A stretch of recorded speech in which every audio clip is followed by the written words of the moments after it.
जय हिंद दोस्तों, कैसे हो आप सब। उम्मीद है कि आप लोग स्वस्थ होंगे और मैं देव आर्य नवीन कुमार सिंह यूट्यूब चैनल पर आपका स्वागत करता हूं।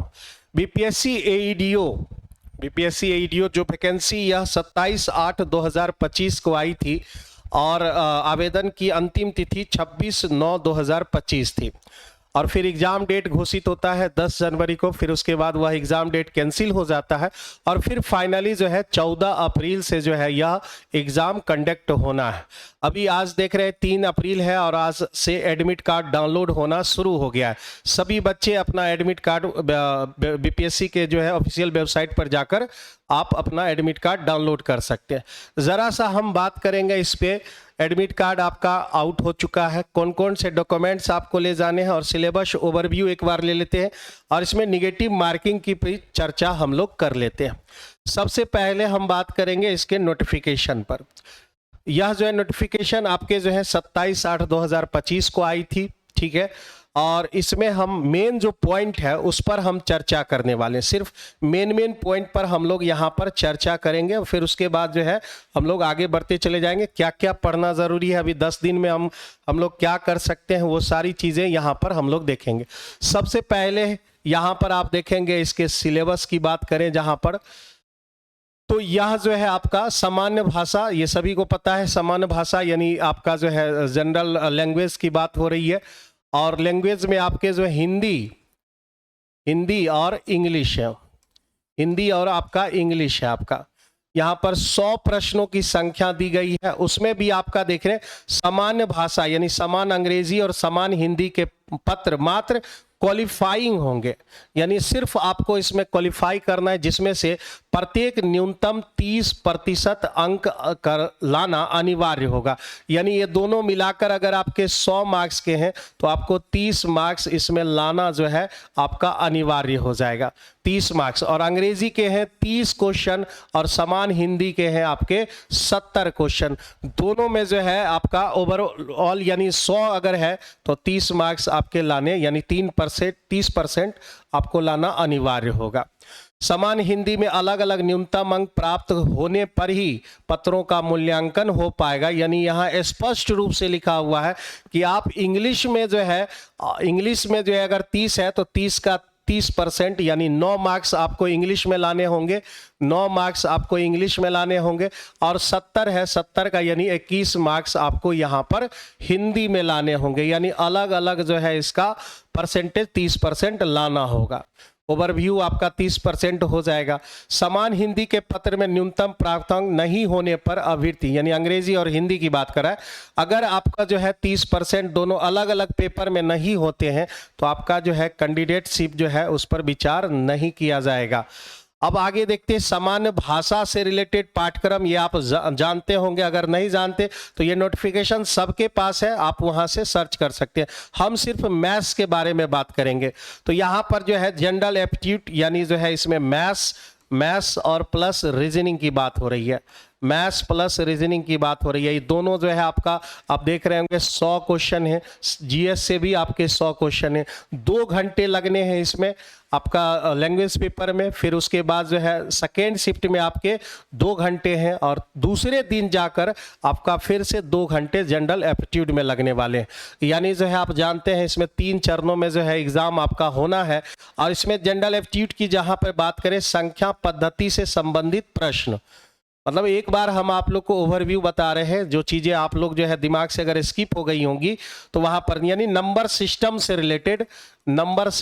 रिलेटेड यहाँ पर जो है आपकी बातें कही गई है। पूर्ण संख्याओं का अभिकलन, दशमलव भिन्न यानी फ्रैक्शन से रिलेटेड, संख्याओं के बीच परस्पर संबंध यानी जो है आप उस संख्याओं के बीच जो संबंध होता है वो मूलभूत अंक, गणितीय संक्रियाएं यानी जो है आपका सिंप्लीफिकेशन, परसेंटेज यानी इसमें नंबर सिस्टम में लगभग जो है आपका सारा चैप्टर तो आ ही गया। फ्रैक्शन आ गए, फिर उसके बाद सिंप्लीफिकेशन आ गया। जहां सिंप्लीफिकेशन करते हैं वहां स्क्वायर एंड स्क्वायर रूट होंगे, सर्ट्स एंड इंडिसेस होंगे, वो सारी चीज़ें होंगी। फिर उसके बाद परसेंटेज हो गया, प्रॉफिट एंड लॉस दिए हुए हैं, प्रॉफिट एंड लॉस डिस्काउंट तो रहेगा ही यहाँ पर, तथा औसत दे रखे एवरेज, एवरेज जहां पर है वहां एज से रिलेटेड क्वेश्चन रह ही जाता है। औसत की बात हो रही है, रेशियो की बात हो रही है, जहां रेशियो की बात होगी वहां मिक्सचर जरूर होगा और वहां पार्टनरशिप से भी क्वेश्चन आने की संभावना रहती है। और उसके अलावा जो है ब्याज, ब्याज यानी एसआई और सीआई के बारे में बात हो रही है। एसआई सीआई इंस्टॉलमेंट से जुड़ा हुआ सवाल यहां पर रहने वाले हैं। फिर उसके बाद जो है यहां पर लाभ और हानि तो हमने पहले ही बता दिया था। उसके बाद जो है रीजनिंग के कुछ पार्ट्स दे गए हैं, सादृश्य, समानता एवं भिन्नता, स्थान कल्पना, स्थान अभिविन्यास, समस्या समाधान, विश्लेषण, दृश्य स्मृति, विभेद, अवलोकन, संबंध, अवधारणा, अंक गणितीय तर्क शक्ति, शाब्दिक चित्रात्मक वर्गीकरण, अंक गणितीय संख्या श्रृंखला यानी सीरीज, गैर शाब्दिक संख्या और कूट लेखन जो है, कूट व्याख्या, ये रीजनिंग के जो है आपके पार्ट दिए गए। तो मैथ्स में अगर हम बात करें तो ओवरऑल जो है आपको इतना ध्यान रखना है। लेकिन जहां पर हम सिलेबस की एक बार चर्चा कर लें, इसके सिलेबस पर सबसे ज्यादा आपका इंपॉर्टेंट जो है टॉपिक आपको कौन कौन से जो है चैप्टर्स पर आपको ध्यान देने हैं, कौन कौन चैप्टर आपके लिए इंपॉर्टेंट हो जाएगा, उस पर भी एक बार जो है आपको ध्यान देने की जरूरत है। जैसा कि आपके सिलेबस में नंबर सिस्टम तो आपको दिया हुआ है, तो नंबर सिस्टम एक बार देख लेना, उसका ओवरव्यू रिवीजन कर लेना है। रेशियो देख लेना है, रेशियो से आपके क्वेश्चन कम से कम 2 या 3 रहेंगे ही रहेंगे। रेशियो, प्रोपोर्शनल, फिर उसके बाद जो है मिक्सचर और पार्टनरशिप, ये रह गए आपके। उसके बाद प्रॉफिट एंड लॉस हो गया, तो प्रॉफिट एंड लॉस परसेंटेज तो रहेगा ही, प्रॉफिट लॉस हो गए, डिस्काउंट होगा। टाइम एंड वर्क का यहां पर कहीं भी जिक्र नहीं है, लेकिन मेरे दोस्त टाइम एंड वर्क जहां पर आपका जो है 20 से प्लस क्वेश्चन रहेंगे, यानी 20 प्लस, जहां जहां जिस एग्जाम में पूछे गए टाइम एंड वर्क से क्वेश्चन रहा ही रहा है, तो टाइम एंड वर्क देख लेना है। टाइम एंड डिस्टेंस आपको जो है देखने पड़ेंगे। ये सिलेबस में नहीं लिखा हुआ है, लेकिन बहुत सारे जो है बच्चे सिलेबस के अनुरूप, यानी जो आपको दिया हुआ है यहाँ पर, उतना से ही काम नहीं चलेगा। आपको टाइम एंड वर्क देखना है, टाइम एंड डिस्टेंस देखना है। इसके अलावे आपको जो है मेंसुरेशन हर हालत में देखना है। मैं बार बार सारे बच्चों को बोलता हूँ, सिविल कोर्ट वाले भी बच्चे को हमने बोला था कि जहां पर 20 से ज्यादा क्वेश्चन पूछे गए अब तक, जितने भी इतिहास में, भाई इतिहास कहने का मतलब जितना भी एग्जाम हुआ है, जहां भी 20 से ज्यादा क्वेश्चन पूछे गए वहां मेंसुरेशन और एलिमेंट्री अलजेब्रा रहा ही रहा है, चाहे आपके सिलेबस में लिखा हुआ हो या फिर आपका सिलेबस में नहीं लिखा हो। ये 2 चैप्टर आपके रहने ही रहने। तो एडवांस मैथ्स जो है, हालांकि ये दोनों चैप्टर आपका जो है कमर्शियल मैथ्स यानी अर्थमेटिक में ही गिना जाता है, तो आप जो है इस दोनों का जरूर यहाँ पर रिवीजन कर लेंगे। इससे मेरे ख्याल से जो है 3 से 4 क्वेश्चन रहने वाले, 50 क्वेश्चन जो है ना, 50 क्वेश्चन मैथ्स का रहने वाला है, तो बढ़िया वेटेज रहेगा आपका। मेंसुरेशन का रहेगा, इन सारे चैप्टर्स का जो है बेहतर जो है वेटेज रहेगा यहाँ पर। तो आपको इन सब चैप्टर्स को एक बार ओवरव्यू, आपको जो है एक बार रिवीजन कर लेना चाहिए संक्षेप में, लेकिन जरूर करना चाहिए। सारे टाइप को जो है क्वेश्चन को बना लेना है। इसके अलावे जो है हम लोग बात करते हैं यहाँ पर जो है, ये सारी चीजें आपके दी गई हैं, ये उस समय नोटिफिकेशन आया था उस समय की ये बातें हैं। फिर उसके बाद जो है 2 तारीख यानी 25 फरवरी को जो है एक नोटिस आती है बीपीएससी के ऑफिशियल वेबसाइट पर। वहां पर आपका जो है एग्जाम का शेड्यूल दे दिया जाता है। 3 चरणों में आपके जो है एग्जाम होने हैं। और यहां पर देख लीजिए 14 तारीख 15 तारीख, 14 को जो है फर्स्ट शिफ्ट में आपको जो है सामान्य भाषा और सेकेंड शिफ्ट में जीएस होंगे। उसके अगले दिन ही आपको जो है बुधवार को यानी जो है जनरल एप्टीट्यूड यानी मैथ्स और रीजनिंग के होंगे। यानी जो है जो भी बच्चे एग्जाम इसको दे रहे हैं उनको कम से कम जहां भी सेंटर दिया है मेरे भाई जो है वहां 2 दिन आपको तो लगने ही लगने। यानी एक दिन अगर आप पहले पहुंचते हैं और फिर जो है 14 देंगे, 15 देंगे और फिर आपको 16 यानी 15 को शाम में आपको निकलना पड़ेगा यहाँ। इसी तरह से 17, 18 है और उसी तरह से आपका 20 और 21 है। बीच में 19 तारीख नहीं है। और बहुत सारे बच्चों का जो है बिहार दरोगा मेंस भी है। तो मेरे भाई यह एग्जाम आपका टकराने वाला है। तो सरकार को इस पर जो है थोड़ी सी जो है इस पर ध्यान देनी चाहिए। 19 तारीख को बीपीएससी मेंस का भी एग्जाम है और यहाँ पर अगर बच्चे जो हैं इसमें शामिल होते हैं 17, 18 तो वो 19 को जो है अपना सेंटर पर नहीं पहुँच पाएंगे। तो ये जो है 25 तारीख को जो है यह नोटिस आई थी। फिर उसके बाद जो है कल ये नोटिस आई थी कि जो है आपका एडमिट कार्ड 3/4/2026 यानी आज रात 12 बजे से ही यह डाउनलोड होना शुरू हो गया था। उसके बाद सारे बच्चों ने डाउनलोड कर लिया। जो बच्चे डाउनलोड नहीं किए हैं उन्हें जाकर डाउनलोड कर लेना चाहिए। और इसमें आपको सेंटर पता चल गया होगा, एग्जाम का जो है सेंटर यानी सिटी पता चल गया होगा। अभी फिलहाल सेंटर तो नहीं पता चलेगा, आपको एग्जाम सिटी आपको जो है मालूम चल गया होगा, एग्जाम सिटी। और फिर उसके बाद जैसे 14 और 15 को एग्जाम है तो आपके 3 दिन पहले यानी 11 को, फिर 17 और 18 को जो एग्जाम है उसको 14 को पता चलेगा, और जिनका 20 और 21 को है उसको 17 तारीख को पता चलेगा। परीक्षा केंद्र कोड और परीक्षा केंद्र और अन्य विस्तृत जानकारियां जो है आपको 3 दिन पहले मिलेंगी। यानी मेरे दोस्त जो है जब एग्जाम 14 तारीख के बदले बच्चों को है तो 11 तारीख को पता चलेगा कि आपका यानी एग्जाम सिटी तो आपका दे दिया है, सेंटर क्या रहेगा, सेंटर कोड क्या रहेगा, वो आपको 3 दिन पहले पता चलेगा। तो ये कल आया था। और फिर उसके बाद यहाँ पर जो है एडमिट कार्ड जो है यहाँ पर हमने जो है एक बच्चे का जो है यहाँ एडमिट कार्ड हमने ले लिया है, ठीक है। तो मेरे भाई ये पहले कर लेना चाहिए यहाँ पर जो है सारी चीजें, ठीक है। तो यहाँ देखिए 17, 18 यहाँ पर दे रखे हैं, इनका एग्जाम है। और ये मुंगेर डिस्ट्रिक्ट में जो है इनका एग्जाम दिया। बहुत सारे बच्चों का भी जो है ना एडमिट कार्ड मेरे मोबाइल पर जो है ढेर सारा आया हुआ है। तो उनका एग्जाम 14 को भी है और फिर जो है 20 तारीख को भी यहाँ पर दिया गया है। तो इसके विषय में हम लोग बात करते हैं, एडमिट कार्ड में आपको क्या क्या लेकर जाना है। जैसे एक बच्चे का जो है यहाँ पर हमने लिया 14 तारीख को जिनका एग्जाम है, ये कविता कुमारी जी हैं और इनका जो है कल रात ही मुझे ये भेजा गया था। और यह जो है 10 से 12 जनरल लैंग्वेज भोजपुर डिस्ट्रिक्ट में जो है यह आपका दिया हुआ है। 2:30 से 4:30 जनरल स्टडीज भोजपुर डिस्ट्रिक्ट, और 10 से 12 जनरल एप्टीट्यूड यानी मैथ रीजनिंग। और ये डिस्ट्रिक्ट सबका डिस्ट्रिक्ट तो वही आपका जो है भोजपुर डिस्ट्रिक्ट इसका दिया हुआ है। इनका कहाँ पर था एक बार जरा सा देख ले, इनका मुंगेर डिस्ट्रिक्ट दिया हुआ है, इनका जो है मुंगेर डिस्ट्रिक्ट दिया हुआ है। तो एडमिट कार्ड में क्या कुछ है अभी हम इसके बारे में विस्तृत जानकारी ले लेते हैं। सबसे पहले आप देखो यहाँ पर अत्यंत महत्वपूर्ण चीजें लिखी गई हैं। प्रत्येक विषय की परीक्षा के लिए अभ्यर्थी एक एडमिट कार्ड अतिरिक्त लेकर उपस्थित होंगे। यानी जो है अगर आप जो है जीएस पेपर दे रहे हैं तो उसके लिए आप एक एडमिट कार्ड यानी 3 एडमिट कार्ड आपको यहाँ पर निकालने होंगे। जीएस पेपर, लैंग्वेज पेपर और फिर उसके बाद जनरल एप्टीट्यूड के लिए 3 एडमिट कार्ड आप निकाल लेंगे। और परीक्षा कक्ष में उक्त ई एडमिट कार्ड में अंकित सभी डिटेल्स अंकित कर अपना हस्ताक्षर यानी सिग्नेचर करके वीक्षक जो है निश्चित रूप से सुपुर्द कर देंगे। ई एडमिट कार्ड में अंकित पहचान पत्र फोटो आईडी के साथ परीक्षा केंद्र में उपस्थित होना अनिवार्य है, अन्यथा प्रवेश वर्जित रहेगा। यानी जो है आपने जो फॉर्म फिलअप किया था उस समय जो फोटो है सेम वही फोटो जो है यहाँ पर आपको लेकर जाना होगा। इस ई प्रवेश पत्र को सुरक्षित रखें। इस ई प्रवेश पत्र के साथ संलग्न आवश्यक निर्देश डाउनलोड कर प्रिंट कर उसमें अंकित निर्देशों का पालन करें। यानी एक बार जो है आपको बढ़िया से जो है इसे पढ़ लेना चाहिए। और ऑनलाइन आवेदन से भिन्न होने पर सुधार हेतु आयोग कार्यालय में आप संपर्क कर सकते हैं। अगर उसमें आपका नाम में त्रुटि है या फिर किसी प्रकार की जो है उसमें एरर है तो आप आयोग कार्यालय में संपर्क करके उसे सुधार कर सकते हैं। आगे देखते हैं यहाँ पर पहला पॉइंट क्या दे रखा है, अपने साथ ई प्रवेश पत्र सदैव रखें। यानी जो आप एडमिट कार्ड ले जा रहे हैं उसको सदैव अपने पास रखेंगे। इस ई प्रवेश पत्र को सुरक्षित रखें तथा दिए गए निर्देश को जो है पालन करना है।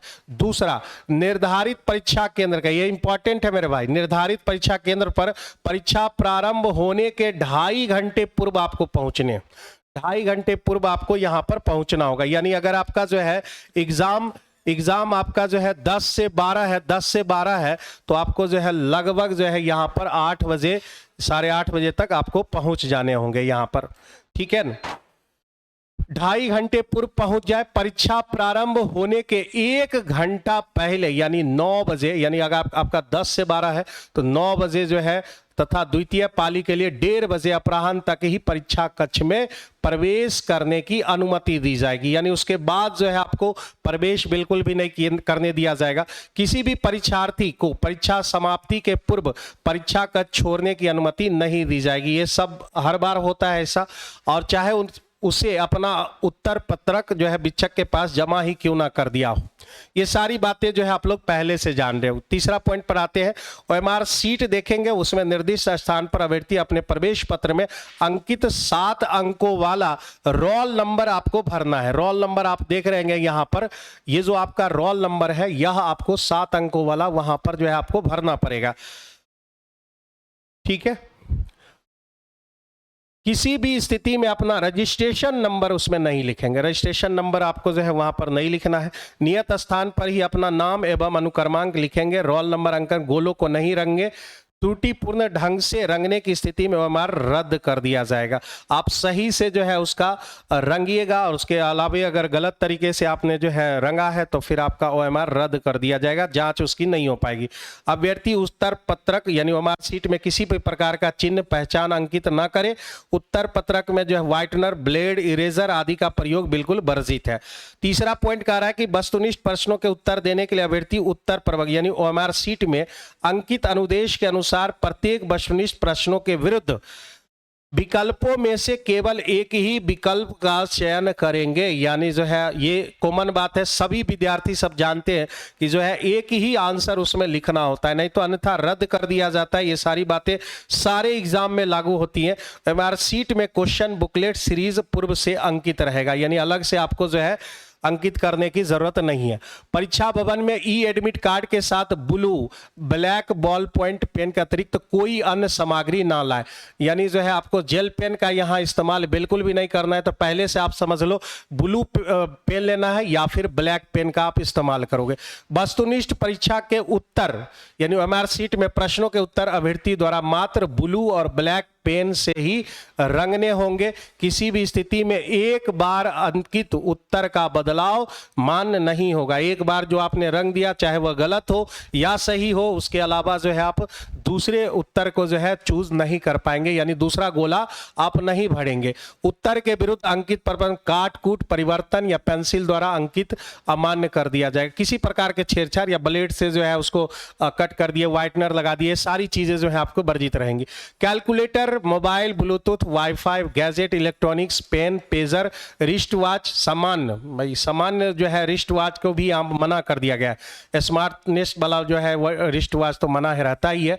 इलेक्ट्रॉनिक सामग्री, व्हाइटनर, ब्लेड, इरेजर, ये सब आपके जो है वर्जित रहेंगे। और मोबाइल तो जो है आप जानते हैं कि मोबाइल के साथ घुसने भी नहीं दिया जाता है, तो ये मोबाइल भी आपका जो है वर्जित रहेगा, यानी एंट्री उसके साथ आपकी नहीं हो पाएगी। या प्रवेश पत्र विज्ञापन इतना सहायक शिक्षा विकास पदाधिकारी लिखित वस्तुनिष्ठ प्रतियोगिता परीक्षा के अधीन ऑनलाइन आवेदन में आपके द्वारा की गई प्रविष्टि को सही मानकर जारी किया गया। जितना आपने जो है भरा था उन सबको जो है सही मानते हुए यह जारी किया गया। प्रवेश पत्र पूर्णतः औपबंधिक है। पात्रता के संबंध में अंतिम निर्णय, दस्तावेज सत्यापन, साक्षात्कार, तो साक्षात्कार तो होता नहीं है, इसमें क्लियर लिखा हुआ है। यहाँ पर आप इसके नोटिस में जाएंगे, नोटिफिकेशन में जाएंगे तो वहां पर आपको दूसरे पेज में ही लिखा हुआ है कि इसमें साक्षात्कार नहीं लिया जाएगा। ठीक है, तो ये घबराने की जरूरत नहीं है इसमें, लेकिन सत्यापन तो होगा ही। अंकित तथ्यों से संबंधित कागजातों की विधिवत जांच सत्यापन के पश्चात ही किया जा सकेगा। यह प्रवेश पत्र आपके पात्रता को निर्धारित नहीं करता है। आपके द्वारा ऑनलाइन आवेदन में की गई प्रविष्टि एवं उससे संबंधित कागजात में किसी प्रकार की भिन्नता रहने, यानी जितना आपने जो है इंफॉर्मेशन जो है बोर्ड को दिया है उसमें अगर जरा सा भी जो भिन्नता पाई जाती है तो आपका कैंडिडेटशिप जो है वह आपका अमान्य कर दिया जाएगा। यही बात यहां पर होगी, ठीक है ना, रद्द कर दिया जाएगा।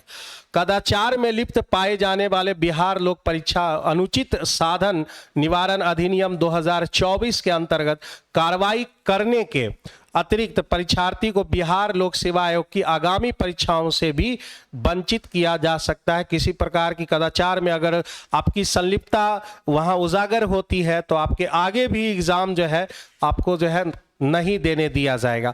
उक्त परीक्षा में सभी अभ्यर्थियों का बायोमेट्रिक जो है फेशियल रिकॉग्निशन किया जाना है। अभ्यर्थी उक्त परीक्षा पूर्ण होने के पश्चात ही परीक्षा कक्ष से बाहर निकले। जब तक अनुमति नहीं दी जाएगी वहीं पर बैठे रहना है, और उसके बाद जो है अनुमति मिलेगी तो फिर जो है आपको वहां से निकलना होगा। उक्त परीक्षा के सफलतापूर्वक निर्वहन के सभी अभ्यर्थियों को परीक्षा प्रारंभ होने के 50 मिनट पूर्व आवंटित स्थान ग्रहण कर लेने। 50 मिनट पूर्व जो है आपको जगह यहाँ पर ले लेने हैं। उपस्थिति पत्रक में अभ्यर्थी अपनी वांछित प्रविष्टियां करते हेतु वे अपना हस्ताक्षर निर्धारित स्थान पर अंकित करेंगे। अपना सिग्नेचर आप निर्धारित स्थान पर करेंगे। आवेदन में वर्णित फोटो पहचान पत्र यानी फोटो आईडी नंबर के बिना प्रवेश वर्जित है। ये आपका जो फोटो दिया होगा वहां पर आईडी दिया हुआ है। और एक बात तो हमेशा एडमिट कार्ड जब भी डाउनलोड करें मेरे भाई, डाउनलोड करें तो बारकोड वहां पर स्पष्ट रूप से रहे, बारकोड और फोटो जो है वहां पर क्लियर दिखे, ऐसा एडमिट कार्ड आपको डाउनलोड करने। यानी आप जो है देख रहे होंगे यहाँ पर एडमिट कार्ड यहाँ पर दिया गया है, इसमें आपका ये बारकोड जो है आपका एकदम क्लियर नजर आना चाहिए, रोल नंबर सारी चीजें विजुअल होनी चाहिए, फोटो भी जो है आपका स्पष्ट नजर आनी चाहिए। इतनी बातें यहां पर लिखी गई हैं। आगे कह रहा है कि ई एडमिट कार्ड में डाउनलोड करते समय सुनिश्चित कर ले रोल नंबर। ये सारी बातें तो हमने पहले ही बता दी हैं, सारा जो है अंकित होना चाहिए। और ये परीक्षा समाप्ति होने के उपरांत शिक्षकों द्वारा यूज ओएमआर सीट को एलडीपी बैग में सील कराने के पश्चात ही परीक्षा कक्ष छोड़ेंगे। यानी जो है आप देखेंगे वहां पर खड़े रहेंगे और जो है परीक्षा समाप्ति के पश्चात शिक्षक को कहा गया है कि यह ओएमआर सीट अगर आप परीक्षा कक्ष यानी जो है डीपीई बैग में सील कराने के बाद ही आप छोड़ पाएंगे। परीक्षा समाप्ति के पश्चात प्रश्न पुस्तिका यानी क्वेश्चन बुकलेट अभ्यर्थी को अपने साथ ले जाने की अनुमति होगी। यानी आप क्वेश्चन जो है अपना एग्जाम देंगे और उसके बाद क्वेश्चन को लेकर जा सकते हैं आप। यह जो है ई कार्ड अपने भविष्य के लिए जो है यह सुरक्षित रखेंगे। यही इसका जो है बोर्ड के तरफ से डुप्लीकेट कॉपी नहीं दी जाएगी, ये आपको सुरक्षित रखना। तो इतनी जानकारी यहाँ पर आपको जो है अवेलेबल हो गई है, तो आप इसे एक बार जो है फॉलो करेंगे। और मेरे भाई जो है जिन चैप्टरों पर आपने बोला है उसको जो है एक बार रिवीजन कर लेना है, और पुरानी चीज नई चीजें बिल्कुल मत पढ़ो, पुरानी चीजों का एक बेहतर शेड्यूल बनाकर अभी रिवीजन करने का समय है। मात्र आप रिवीजन पर फोकस कीजिए, और इसमें मात्र एक एग्जाम है। आप सबसे बड़ी बात यह है कि एक एग्जाम है इसमें, समझ गए न? एक एग्जाम है और इसमें निगेटिव मार्किंग की बात करें, यहां पर आपका जो है निगेटिव मार्किंग की हम यहां बात करें,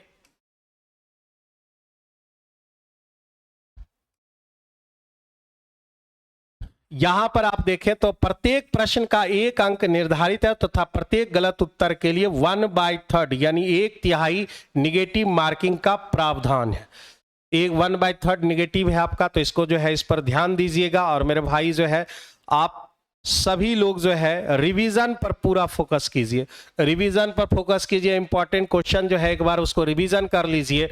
मैथ्स और रीजनिंग स्कोरिंग पेपर है, जैसे आप देखें यहाँ पर इंग्लिश और हिंदी की बात करें या फिर जीएस की बात करें, आप जो है 100 में से 100% आप नहीं बना पाओगे, ये सब कोई जानता है। लेकिन मैथ्स है एक ऐसा स्कोरिंग पेपर है मेरे भाई, वहां पर आप जो है 100 में 100 मार्क्स आप ला सकते हो, 100 क्वेश्चन आप बना सकते हो। तो उसको जो है स्कोरिंग पेपर है उस पर ज़्यादा फोकस कीजिए। जीएस पर जो है पूरा कमांड किए हुए हैं, अगर तो आपका बेहतर है, नहीं तो भाई रिवीजन कीजिए। अभी भी समय है, 10 दिन है आपके पास। ग्रुप बना के भी अगर आप जो है करंट अफेयर वगैरह सब जो है देखेंगे तो उस पर आपका बेहतर जो है पकड़ बन जाएगा। तो चलिए आज भर के लिए इतना ही, और जो है विशेष इसके बारे में जो है क्लास के बारे में 10 दिन हम लोग क्या करेंगे, 1 शॉट कुछ वीडियो मैथ्स पर लाया जाए, तो उसके लिए हम शाम में बात करेंगे। चलिए good bye and take care सभी बच्चों को।